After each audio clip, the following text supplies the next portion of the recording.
Leviticus chapter 6.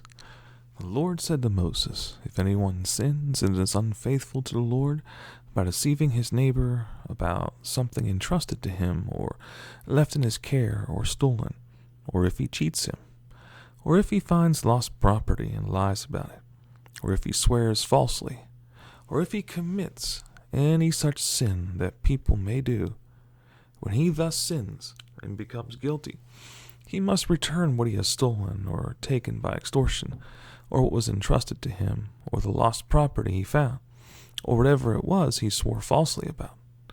He must make restitution in full, add a fifth of the value to it, and give it all to the owner on the day he presents his guilt offering.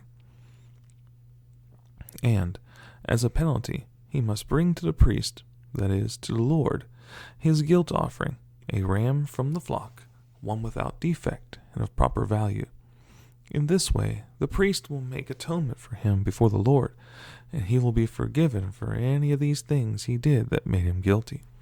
The Lord said to Moses, give Aaron and his sons this command. These are the regulations for the burnt offering. The burnt offering is to remain on the altar hearth throughout the night till morning, and the fire must be kept burning on the altar.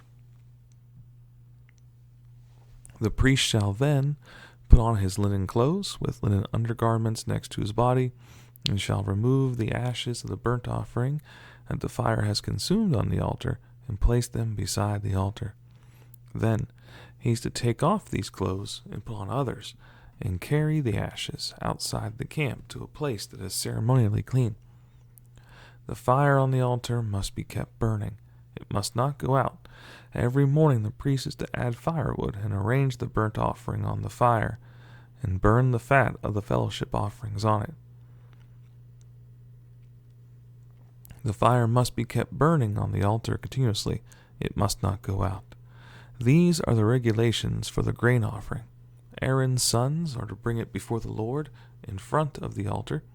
The priest is to take a handful of fine flour and oil together with all the incense on the grain offering, and burn the memorial portion on the altar as an aroma pleasing to the Lord. Aaron and his sons shall eat the rest of it, but it is to be eaten without yeast in a holy place. They are to eat it in the courtyard of the tent of meeting. It must not be baked with yeast. I have given it as their share of the offerings made to me by fire. Like the sin offering and the guilt offering, it is most holy. Any male descendant of Aaron may eat it. It is his regular share of the offerings made to the Lord by fire for the generations to come. Whatever touches them will become holy.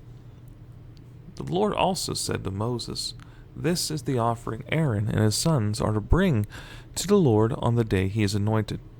A tenth of an ephah of fine flour as a regular grain offering, half of it in the morning and half of it in the evening. Prepare it with oil on a griddle. Bring it well mixed, and present the grain offering broken in pieces as an aroma pleasing to the Lord. The son who is to succeed him as anointed priest shall prepare it. It is the Lord's regular share and is to be burned completely. Every grain offering of a priest shall be burned completely.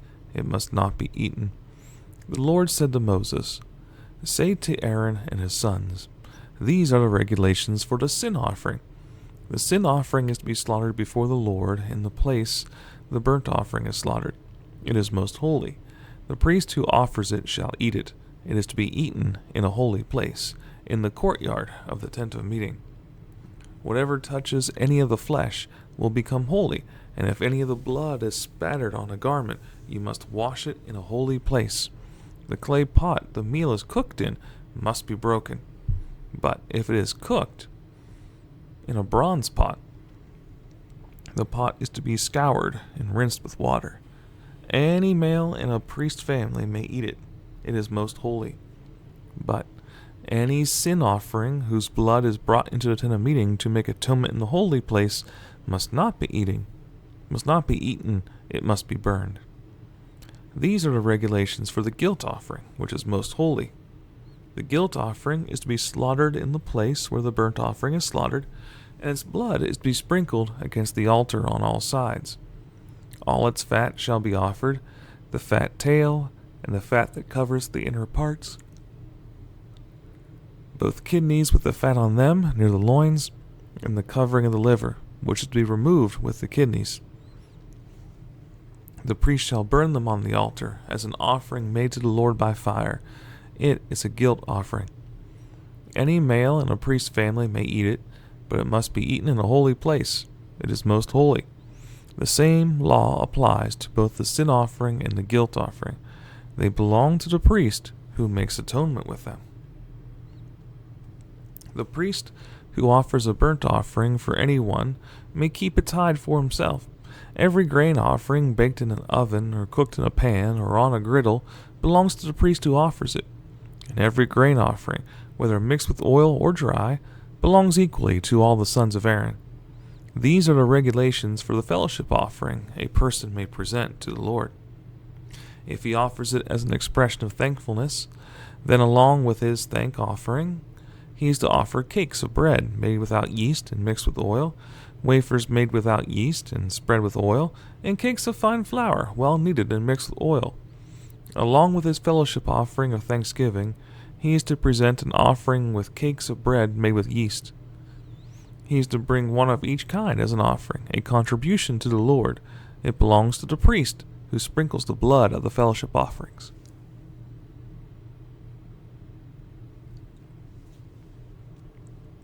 The meat of his fellowship offering of thanksgiving must be eaten on the day it is offered. He must leave none of it till morning. If, however, his offering is the result of a vow or is a freewill offering, the sacrifice shall be eaten on the day he offers it. But anything left over may be eaten on the next day. Any meat of the sacrifice left over till the third day must be burned up. If any meat of the fellowship offering is eaten on the third day, it will not be accepted. It will not be credited to the one who offered it, for it is impure. The person who eats any of it will be held responsible. Meat that touches anything ceremonially unclean must not be eaten. It must be burned up. As for other meat, anyone ceremonially clean may eat it. But if anyone who is unclean eats any meat of the fellowship offering belonging to the Lord, that person must be cut off from his people.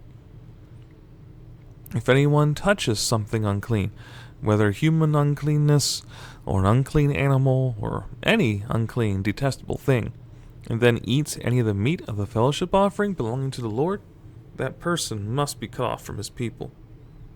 The Lord said to Moses, "Say to the Israelites, do not eat any of the fat of cattle, sheep, or goats. The fat of an animal found dead or torn by wild animals may be used for any other purpose, but you must not eat it. Anyone who eats the fat of an animal from which an offering by fire may be made to the Lord must be cut off from his people. And wherever you live, you must not eat the blood of any bird or animal. If anyone eats the blood, that person must be cut off from his people." The Lord said to Moses, "Say to the Israelites, anyone who brings a fellowship offering to the Lord is to bring part of it as a sacrifice to the Lord.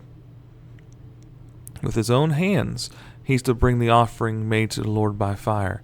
He's to bring the fat, together with the breast, and wave the breast before the Lord as a wave offering. The priest shall burn the fat on the altar, but the breast belongs to Aaron and his sons. You're to give the right thigh of your fellowship offerings to the priest as a contribution. The son of Aaron, who offers the blood and the fat of the fellowship offering, shall have the right thigh as his share. From the fellowship offerings of the Israelites I have taken the breast that is waved and the thigh that is presented, and have given them to Aaron the priest and his sons as their regular share from the Israelites. This is the portion of the offerings made to the Lord by fire that were allotted to Aaron and his sons on the day they were presented to serve the Lord as priests. On the day they were anointed, the Lord commanded that the Israelites give this to them as their regular share for generations to come. These, then, are the regulations for the burnt offering, the grain offering, the sin offering, the guilt offering, the ordination offering, and the fellowship offering. which the Lord gave Moses on Mount Sinai on the day he commanded the Israelites to bring their offerings to the Lord in the desert of Sinai.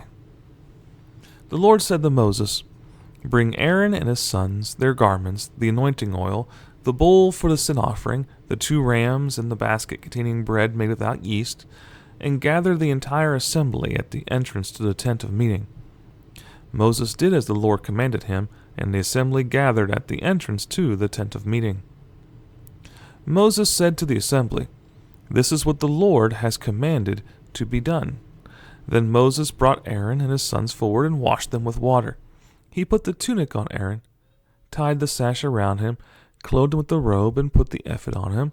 He also tied the ephod to him by its skillfully woven waistband, so it was fastened on him. He placed the breastpiece on him and put the Urim and Thummim in the breastpiece. Then he placed the turban on Aaron's head and set the gold plate, the sacred diadem, on the front of it, as the Lord commanded Moses. Then Moses took the anointing oil and anointed the tabernacle and everything in it, and so consecrated them. He sprinkled some of the oil on the altar 7 times, anointing the altar and all its utensils and the basin with its stand to consecrate them. He poured some of the anointing oil on Aaron's head and anointed him to consecrate him. Then he brought Aaron's sons forward, put tunics on them, tied sashes around them, and put headbands on them as the Lord commanded Moses. He then presented the bull for the sin offering, and Aaron and his sons laid their hands on its head. Moses slaughtered the bull and took some of the blood, and with his finger he put it on all the horns of the altar to purify the altar. He poured out the rest of the blood at the base of the altar. So he consecrated it to make atonement for it. Moses also took all the fat around the inner parts, the covering of the liver, and both kidneys and their fat, and burned it on the altar.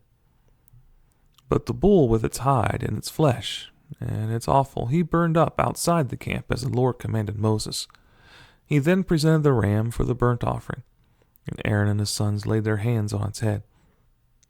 Then Moses slaughtered the ram and sprinkled the blood against the altar on all sides.